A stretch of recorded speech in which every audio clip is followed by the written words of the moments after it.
الحجم مش دايما مهم في هوليوود يعني. النهاردة هنقيس الحقيقة ورا أدوار كتير أيقونية في السينما. ممكن تفتكر إن الممثلين دول أطول من المنافسة أو أقصر من اللي كنت متصور، لكن أطوالهم الحقيقية هتخضك. يلا نبدأ. رقم 12، كريستين ستيوارت. بيلا سوان وإدوارد كولين من سلسلة توايلايت بقوا كابل أيقوني، بيبانوا مع بعض شكلهم لطيف. هو طويل وهي أقصر شوية، بس في الحقيقة فرق الطول أكبر بكتير. كريستين طولها 1.65 متر، يعني 5 قدم ونص تقريباً. أما روبرت باتنسون 1.85 متر، يعني 6 قدم 1 من 10 تقريباً. رقم 11، مايكل كلارك دانكن. في فيلم ذا جرين مايل شخصية جون كوفي اللي لعبها دانكن خلته باين عملاق قدام توم هانكس وديفيد موريس، بس الحقيقة إن السينما زودت الفرق ده. دانكن كان طوله 1.98 متر، يعني 6 قدم ونص تقريباً، وده بس إنش واحد أطول من ديفيد موريس و5 إنش بس أطول من توم هانكس. رقم 10، مايلي سايرس.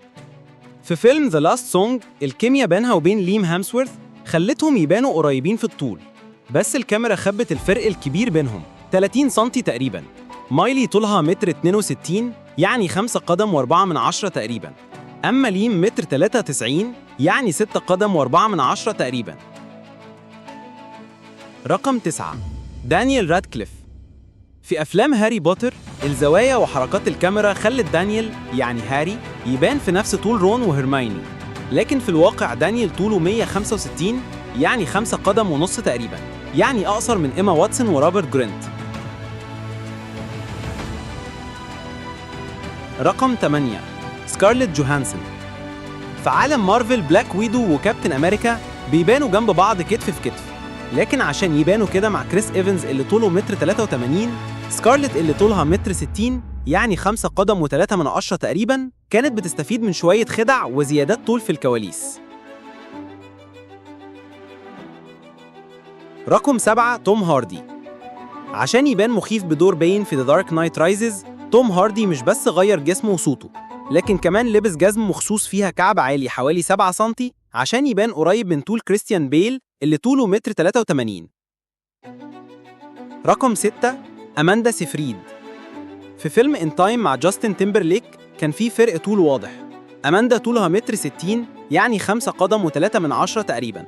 أما جاستن 1.85 متر، يعني 6 قدم و1 من 10 تقريباً. وعشان تغطي الفرق الكبير لبست كعب عالي حتى في مشاهد الجري والمطاردات. رقم 5، توم كروز. في ميشن امبوسيبل 3 الفريق باين كأنهم متقاربين في الطول، لكن في الحقيقة ماجي كيو طولها 1.68 متر، يعني 5 قدم و6 من 10 تقريباً. توم كروز أقل من 1.73 متر، يعني 5 قدم و8 من 10 تقريباً. وفين جريمز أطول واحد 1.83 متر، يعني 6 قدم تقريباً. رقم 4، جوش هاتشرسون.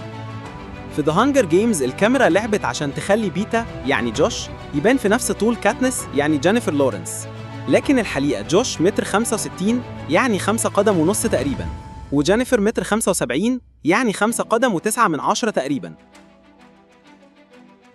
رقم 3، سلمان خان. في فيلم إكتا تايجر سلمان خان باين أطول من زويا يعني كاترينا كيف، لكن في الواقع سلمان 1.76 متر، يعني 5 قدم و6 من 10 تقريباً، وكاترينا 1.70 متر، يعني 5 قدم و7 من 10 تقريباً، يعني أطول منه بإنش. رقم 2، روبرت داوني جونيور. ايرون مان دايماً بيبان أطول من بيبر بوتس يعني جوانيث بالترو، لكن في الحقيقة روبرت 1.73 متر، يعني 5 قدم و8 من 10 تقريباً، وجوانيث بالترو 1.75 متر، يعني 5 قدم و9 من 10 تقريباً. رقم 1، فين ديزل. في سلسلة فاست اند فيوريوس دايماً بيبان فين ديزل شبه دوين جونسون وجون سينا، لكن الحقيقة مختلفة. ذا روك 1.94 متر، يعني 6 قدم ونص تقريباً. جون سينا 1.85 متر، يعني 6 قدم 1 من 10 تقريباً. أما فين ديزل 1.80 متر، يعني 5 قدم و11 من 10 تقريباً. والأفلام بتستخدم خدع سينمائية عشان يبان أطول من الحقيقة.